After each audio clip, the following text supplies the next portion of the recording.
Manipulation, partie 1. Il y a beaucoup de choses à dire sur la manipulation. C'est quelque chose d'extrêmement répandu dans cette réalité.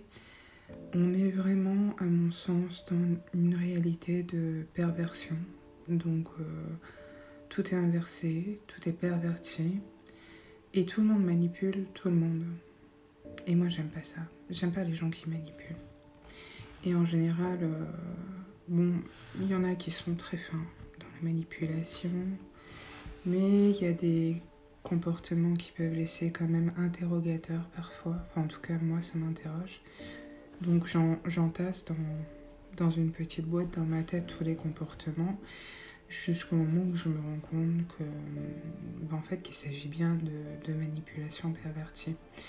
On entend parler de manipulation perverse, introvertie et extravertie. Donc l'introverti, c'est assez compliqué à déceler, des fois ça prend du temps. Et bon, l'extraverti a un côté assez narcissique, qui se cache pas vraiment en fait, c'est un peu la différence. Un extraverti sera beaucoup plus visible, on s'en rendra compte beaucoup plus vite et beaucoup plus facilement. L'extraverti, ça peut prendre des années parfois. Et quand on s'en rend compte, ça fait toujours un drôle d'effet. Mais bon, c'est un peu l'effet qui se coule, l'effet prise de conscience, quoi. Donc là, dans un premier temps, je voudrais parler de Nathalie. On va juste parler de Nathalie comme ça. Nathalie, bon, je donnais les formations énergétiques, tout ça, et puis elle s'est incrustée dans ma vie. Genre, t'es mon ami, gna gna gna gna gna. Donc moi, les gens qui s'incrustent dans ma vie et qui me disent t'es mon ami pour la vie, etc., déjà, ça me fait bizarre. Je trouve ça un peu bizarre parce que c'est pas comme ça que ça marche en vérité. Là, c'est comme si on me conditionnait à une information et voilà, je suis pas très à l'aise avec ça du coup et je trouve pas ça très naturel. En tout cas, quand on est vraiment amis ou quand on ressent vraiment de l'amitié envers quelqu'un, on ne le vend pas comme ça, voilà, c'est pas très naturel. Bon, Nathalie, donc s'incruste dans ma vie, littéralement, suite à une formation en énergétique que je donnais. Donc elle a fait 2 formations avec moi, je pense.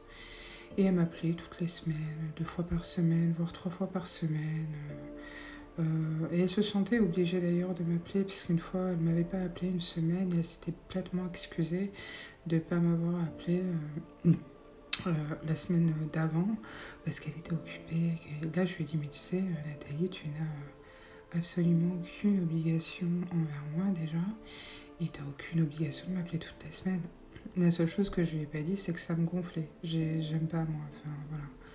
Moi, les meufs qui m'appellent toutes les semaines pour discuter de leur vie pleine de trous, parce que c'était un peu le cas, bon, je suis pas fan, quoi. Bon. Mais bon, tant qu'elle était sympa, qu'elle était cordiale, ça allait. Donc Nathalie, au bout d'un moment, jouait à la petite médium, me donnait des informations. Bon, moi, je mets toujours un peu ça dans un placard, en fait, j'avoue, je vous le dis. C'est pas un jeu, hein. Il y a des lignes temporelles, les informations, elles changent tout le temps. Donc, la médiumnité, je mets toujours un petit peu ça dans une case, parce que je pense qu'il n'y a pas d'absolue vérité, véritablement. Que les choses peuvent évoluer brutalement, parce qu'il y a des connexions, des synchronicités, des choses, enfin, c'est un peu plus vaste que ça. C'est juste de l'information qui circule et des choses qui vont se créer en fonction de toutes ces informations qui circulent. Il suffit qu'une chose soit stoppée à un moment donné pour que l'information n'arrive pas à destination. Donc je prends beaucoup de pincettes avec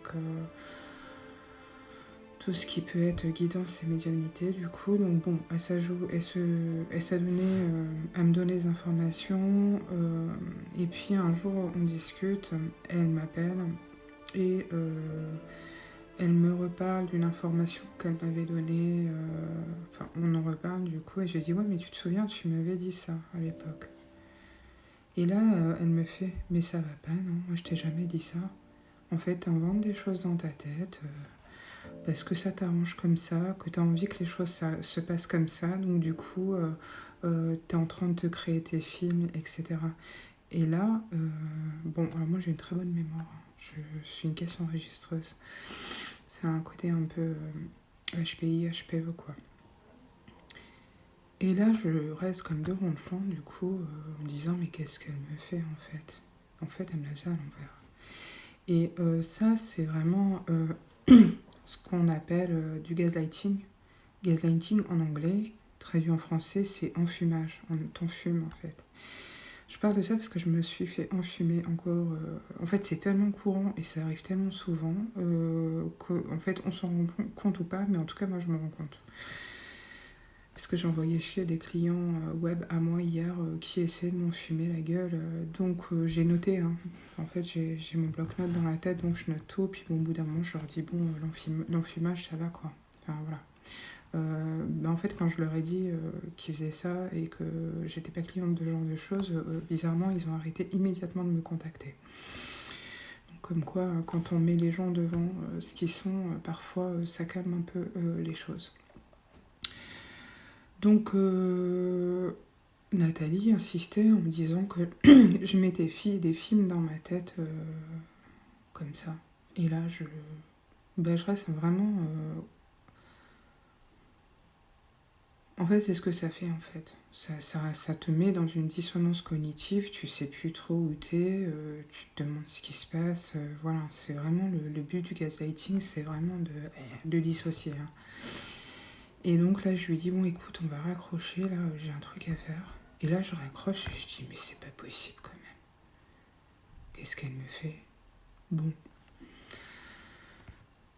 J'insiste pas trop, puis elle continue à me rappeler plein de fois.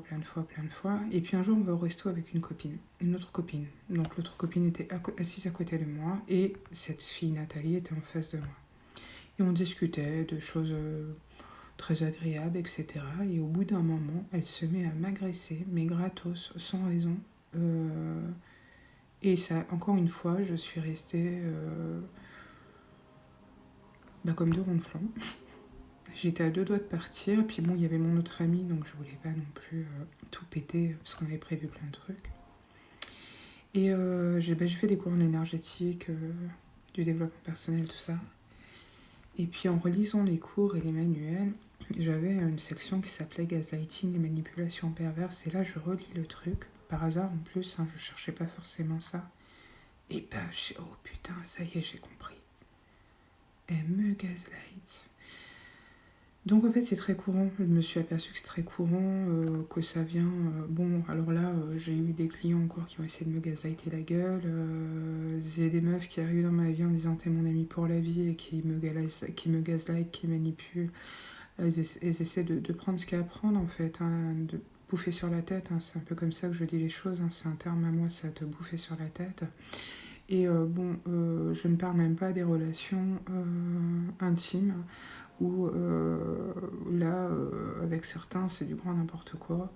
Donc voilà, je voulais vraiment discuter du gaslighting parce qu'on est vraiment sur de l'enfumage. L'enfumage aussi, on le retrouve en permanence quand on regarde la télé. Hein.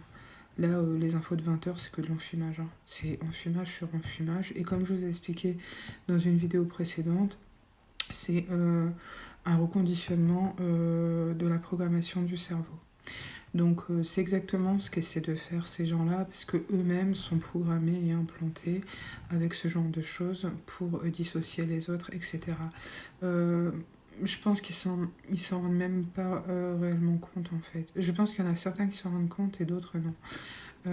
Parce que c'est tellement intégré dans leur comportement naturel, normal non, leur comportement de tous les jours, qu'en fait, eux, ils y trouvent une forme de normalité. Donc voilà, concernant le gaslighting, l'enfumage, il y aura plein de choses à dire, mais on est limité à 10 minutes, donc je m'arrête là.